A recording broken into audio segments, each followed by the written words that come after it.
The PlayStation Portal, designed for remote play of PS5 games, can sometimes get stuck on the date and time screen during initial setup or synchronization.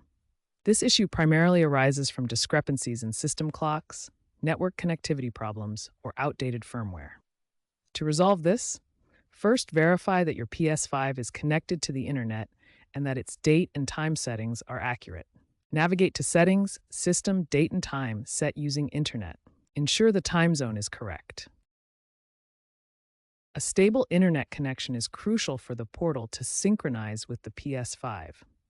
Restarting your router can often resolve connectivity issues. This initial synchronization is critical for secure streaming and preventing unauthorized access. If initial troubleshooting does not resolve the date and time sync issue, begin by ensuring both your PlayStation 5 and PlayStation Portal are running the latest firmware.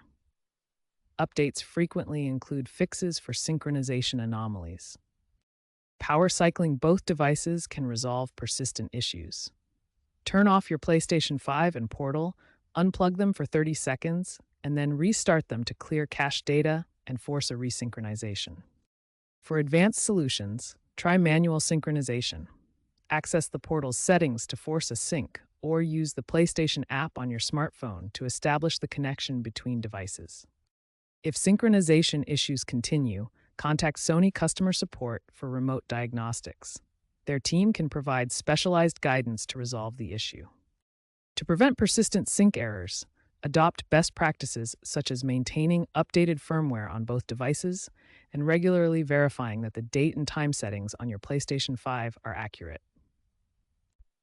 By following these advanced solutions and best practices, you can effectively troubleshoot and prevent date and time synchronization issues with your PlayStation Portal.